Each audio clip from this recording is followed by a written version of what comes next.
What is up, YouTube? Welcome to PanFro Games. In today's video, let's talk about the update patch 2.0.1 to Pokemon Scarlet and Violet. This patch made mass outbreaks so much better, and not just in the Teal Mass DLC, but also in the base game. And of course, guys, if you like my type of content, enjoy my videos, please leave a like, subscribe if you're new. I really appreciate it. Consider supporting the channel by joining the Pan Fam by hitting that join channel member button below. Now, Anubis did some research and has confirmed a bunch of awesome things. So one, you can now find Antique Synesty with Encounter Power 3. It looks like it was off by one spawner bug, which was fixed in Scarlet Violet version 2.0.1. This impacts more than Synesty in some places. For example, Charcadet couldn't spawn unless you used Encounter Power. So they essentially fixed a bunch of spawns of a bunch of different Pokemon, including Antique Synesty, which was massive because this was nearly impossible in the base game without any other methods to actually shiny hunt it. So it was pretty brutal, but now it's going to be super easy for you to hunt.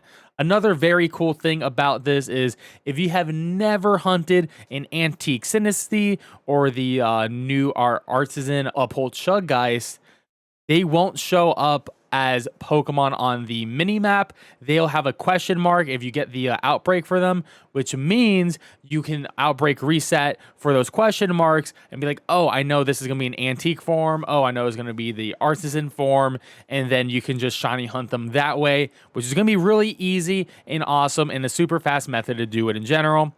And we now know the ratio of the counterfeit to Artisan Polchageist is 76-4. So we expect a 1 out of 20 wild Polchageist will be Artisan. So that's actually huge. I thought it was going to be 1 out of 100, but it is 1 out of 20, which is really easy.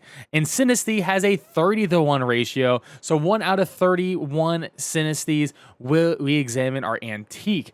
So Synesty is a little bit rare in that regard, but still much better than 1 out of 100. Overall rates depend on the time of day, version, encounter power. Outbreak rates are determined differently. So if you do, like I said, an outbreak for these, it's going to be a lot easier to actually get them. But hey, if you're in the wild, you're going to have a pretty decent chance of actually getting it, which is going to be really cool. Now, there is unfortunately a new performance issue. I would say the DLC is performing a little bit worse than the base game now after this patch. If you keep doing outbreak resets, like by going through system settings and refreshing for outbreaks, your game is going to lag like some crap like this. And this has happened to me a lot. I've also had it so map markers of outbreaks will stop appearing. And then if I hover over the area, then the outbreak will appear again. It's just really weird. So I'm not sure what's going on with that. So we got a lot of pros, but a couple of cons with this whole situation. And this is actually pretty huge. Roaring Moon is now spawning in the depths of Area 0. So you now can hunt it in Research Area 4.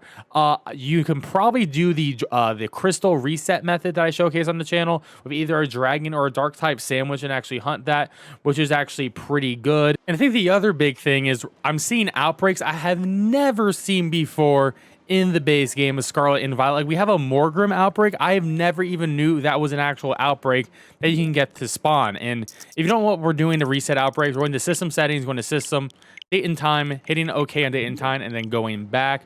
And it's going to reload all of the spawns here. And we actually got a Floette here. And this is pretty huge. Notice it has an orange flower. So before, whenever a Floette or a Flababy or a Florges would spawn in on the map, you would get always the red flower. But with this new method, or with this new update, you are now going to be actually able to get the color it says it is, which is huge. And this works for all of that, like Flababy line. This also works for the Tatsuguri line as well. So you can hunt all 3 different forms of Tatsuguri within outbreaks now, which is pretty freaking sweet. So as I said, normally before the patch, this would have been the red flower. Let's go over here and see what we can find here. There should be a couple of flowers spawning around here. All right, let's see if we can get a flower spawning.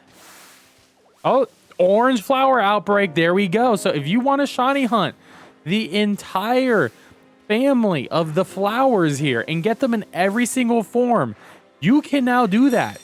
And it's going to be pretty relatively easy to do. You just got to use a fairy encounter sandwich and reset until you get the right flower color, and you'll be good to go. Same thing with Tatsuguri. Unfortunately, you cannot do this with like Dunsparce because the 3 segmented form does not have an outbreak period. You also can't do this with Mousehold as the 3 family form does not have an outbreak either. Now to prove that this works, I resetted with a level 3 ghost type sandwich in the bamboo area where the Polchageist will spawn, and I have not caught a masterpiece version of this Pokemon, and we have a question mark outbreak right here in the bamboo, and that means that all of the Polchageist in here are going to be the masterpiece form, which is going to be pretty sweet. And we're just going to be doing a typical mass outbreak method to get the shiny as quickly as possibly. And just to prove it, we're just going to walk right into here, and you're going to see that once we catch this Polchageist will have the stamp on it, which means it will be the authentic kind, the masterpiece kind, the artisan find. This is going to be what we need to get a shiny family of. And there we go. We got the artisan form. So now we know this outbreak is completely legit. All the Pokemon spawning in this outbreak will be the artisan form. And now we can just knock out 60 of these guys and just hope for a good shiny hunt. You know, and sometimes shiny luck comes in weird ways. I was knocking out 60 of my Polchageist to boost that shiny odds. We don't even have a sandwich on. And a shiny Seedot just showed up on me. So there we go. That's another one right there for the board. Now that we have finally knocked out 60 of the Polchageist, I'm going to go for a level 3 ghost type sandwich by using 1 red onion, 1 salty, and 1 spicy. This is going to boost the encounter power and the title power and the shininess of the Pokemon that spawn in this area. And I believe it is actually the only ghost type that spawned in the area, so we don't have to worry about anything here. This should be a relatively easy hunt.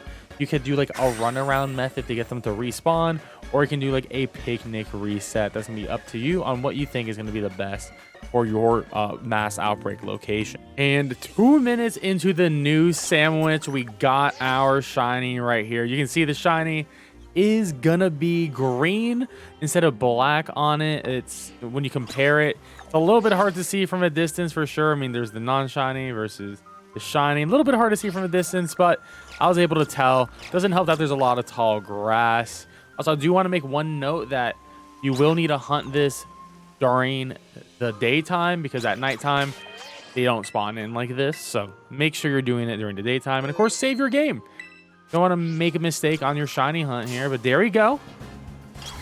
Shiny Polchageist looking absolutely wonderful, and because we do have that masterpiece outbreak, we can get this down. Now, it's gonna be hard to get into a ball. I would recommend maybe having a false swipe Pokemon that has soak or something, because it is a ghost type. So we're gonna just chuck balls at it, and hopefully we can catch it in a very cool ball. All right, let's see if we can get it in the friend ball. We just paralyzed it, crit catch, easy, and there we go. Shiny Poltchageist, and this is going to be that masterpiece antique form. I'll tell us on the Dex page here, right here. There we go, artisan form, and now we have that perfect Poltchageist right there. Now, you can obviously continue your hunt and shiny hunt for the full family, or you can try to evolve it by using the Masterpiece Teacup, which can be found in the Timeless Woods, just south, like right over here where the Snorlax is in the cave, is going to be right behind them there. Or you can play Ogre Alston. And just 6 minutes later, we have our second shiny Polchageist, which completes our living shiny fam. And let's catch this one in a friend ball as well. Hopefully we get another easy catch on this. But yeah, this Pokemon overall, pretty easy to shiny hunt. The hardest part is getting that mass outbreak, and especially if you haven't caught one in general or haven't battled one in general, then it's going to be incredibly easy for you to identify on the minimap what the masterpiece artisan form of the Polchageist will be. So good luck to all you shiny hunters on this. Just remember, keep on trying, encounter power level 2 or 3 of a ghost type sandwich or grass type sandwich, and you eventually will find this outbreak. Anyways, guys, you enjoyed this video, please leave a like, subscribe if you're new. I really appreciate it, and I'll catch you guys next time. Peace out, and have a good one.